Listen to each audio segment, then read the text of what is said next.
नमस्कार, मैं अंकित राज। आप देख रहे हैं न्यूज़ बीट। आज दिनांक 12 जनवरी 2024 को पटना के आरजेडी कार्यालय में स्वर्गीय शरद यादव आरजेडी के पूर्व राष्ट्रीय अध्यक्ष की प्रथम पुण्यतिथि मनाई गई। समारोह में बिहार के उप मुख्यमंत्री समेत और भी नेता शामिल हुए और शरद यादव जी की तस्वीर पर पुष्पार्पण किया। उसके बाद बिहार के उप मुख्यमंत्री श्री तेजस्वी यादव जी ने उनकी याद में कुछ बातें रखी। तो आइए सुनते हैं कि तेजस्वी यादव जी ने क्या कहा। को यहाँ पर सबका स्वागत है, सबको प्रणाम, आदाब, सलाम। मेरे पिताजी का बिहार से काफ़ी प्रेम और स्नेह रहा। तो वो जब बीमार थे तो उन्होंने इच्छा जताई थी, उन्होंने मेरी मम्मी को बोला था कि जब मैं इस दुनिया में नहीं रहूं तो जो हमारा अस्थि है, जो उसका कलश है, वो आप हमारे मधेपुरा के घर में उसको स्थापित करने का काम करिएगा। तो उसको पूरा करने के लिए हमारा हाथ बटाया बिहार के उप मुख्यमंत्री हमारे बड़े भाई श्री तेजस्वी यादव जी ने, जो इस दुख की घड़ी में हमारे और हमारे परिवार के साथ कंधे से कंधा मिलाकर खड़े रहे। तेजस्वी जी, मैं आपका बहुत बहुत आभारी हूँ इस चीज़ के लिए कि आप हमारे दुख में हमारे साथ खड़े रहे। हमारा इनसे बहुत पुराना संबंध है, पारिवारिक संबंध है, तो हम आज सब एक हुए हैं। आप सभी को पता है कि मेरे पिताजी ने पिछले वर्ष राजद में विलय करा था। हम लोग जिस दल में भी रहे हैं, सबके साथ ईमानदारी के साथ काम करने का काम किया है। तो हमारा भी एक ही लक्ष्य है, जो तेजस्वी जी को यहाँ का मुख्यमंत्री बनाने का और बिहार में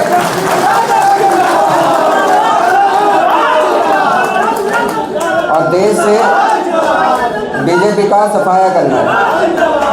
तो हम चाहते हैं कि आप सब लोग एकजुट हो जाइए। जो मेरे पिताजी का सपना था जात को जमात में बदलने का, और वो समय आ गया है। सबको एक होना है और मजबूती से आगे लड़ना है। और जो तेजस्वी जी हैं, लालू जी हैं, मुख्यमंत्री जी, इन सबके, नीतीश बाबू, इन सबके हैं जो कंधे को हमको मजबूत बनाना है और भाजपा को भगाना है। ये इसी के साथ मैं अपनी वाणी को विराम देता हूँ। अभी आगे हमारे बड़े भाई मुख्यमंत्री श्री तेजस्वी यादव जी बोलेंगे, आप उनको सुनिएगा।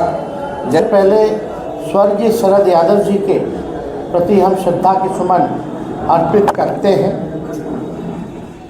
और आप सब लोग भली भांति और बड़े अच्छे ढंग से भारत सरकार के पूर्व मंत्री रहे, पूर्व सांसद रहे, स्वर्गीय शरद जी को पहचानते हैं और जानते हैं। उनको दूसरा नाम भी दिया गया, मंडल मसीहा के रूप से सब लोग उनको जानते हैं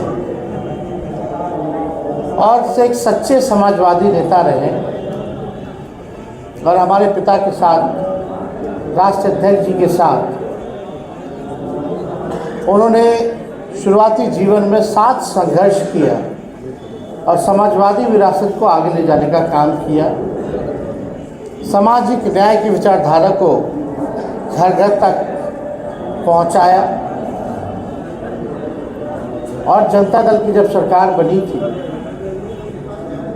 तो सब लोगों का, उस समय समाजवादी नेताओं का एक बड़ा योगदान रहा।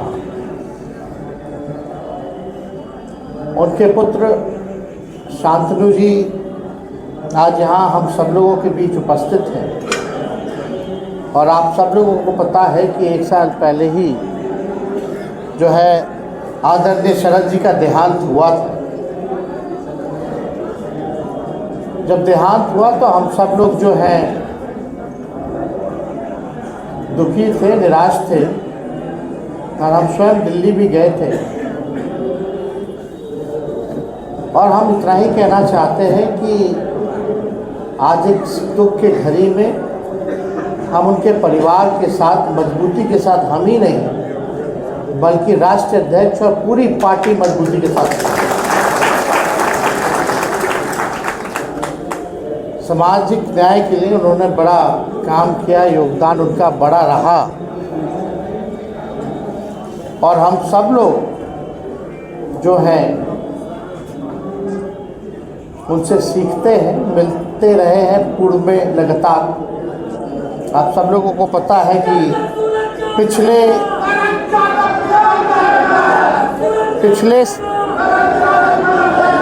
चुनाव के पहले, विधानसभा के पहले उन्होंने जो उनकी पार्टी एलजेडी थी, उन्होंने राष्ट्रीय जनता दल में विलय करने का निर्णय लिया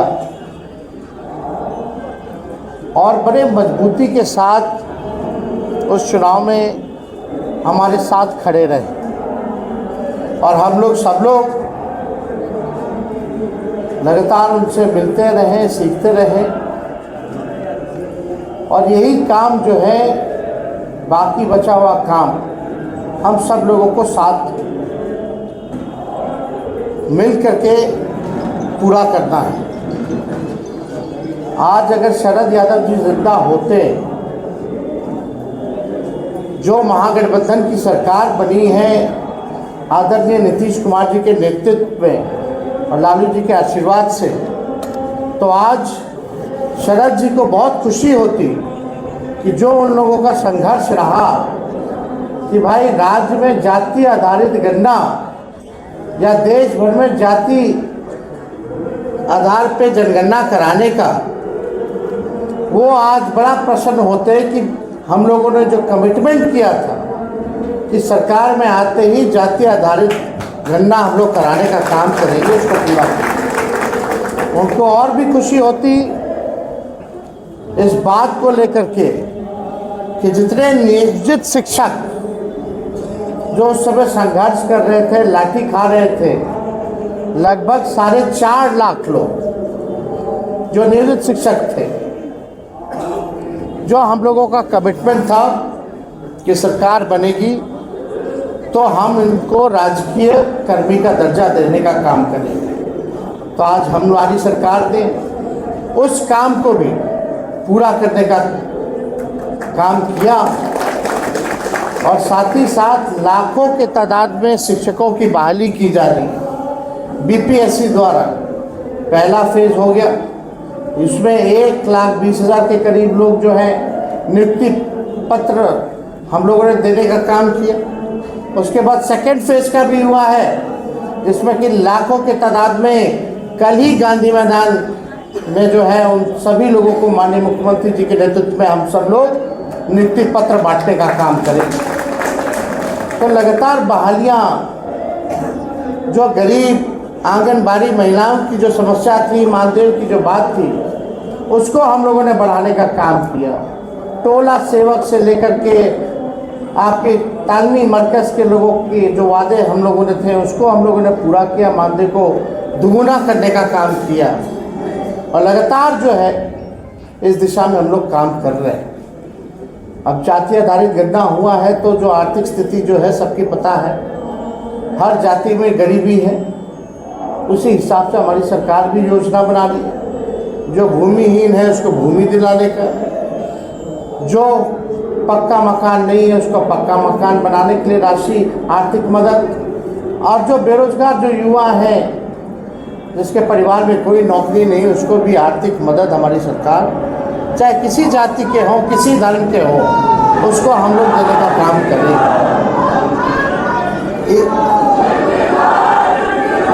इसलिए आप सब लोग इस बात को समझना पड़ेगा कि हम लोगों ने जितने वादे हम लोगों ने किए हैं उसको हम लोगों ने पूरा किया और आगे लगातार और भी जो लोगों की परेशानियां होंगी, कोई संकट होगा तो उसको हम लोग मिलकर के पूरा ज़रूर करेंगे, क्योंकि ये जुमले वाली सरकार नहीं है।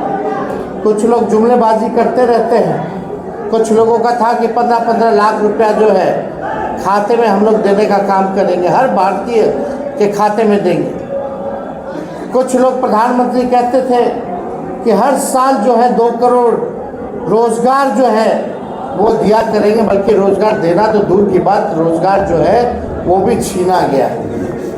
तो इसलिए हम सब लोग जो आने वाली जो हमारी चुनौती है, मिल करके एक साथ एकजुट होकर के जो लोगों ने हम लोगों के साथ धोखा किया है उनको सबक सिखाने का हम लोग काम करें। तो आज ज़्यादा कुछ हम ज़रूर इतना कहते हुए हम अपनी बातों को विराम देना चाहेंगे कि अब समय नहीं है। अब आप सब लोग मजबूती के साथ घर घर जा कर के जो है प्रचार प्रसार, पार्टी का काम, सरकार का काम को गिनवाने का लोगों को काम कीजिए और सभी लोगों को जागरूक कीजिए, जगाने का काम कीजिए। जो सच्चाई है, केंद्र सरकार ने कैसे ठगा है, उसको आप लोग जो है बताने का काम कीजिए। तो इन्हीं चंद शब्दों के साथ मैं पुनः स्वर्गीय शरद यादव जी को प्रति श्रद्धा के सुमन अर्पित करते हुए अपनी बातों को विराम देता हूँ। जय हिंद, जय बिहार।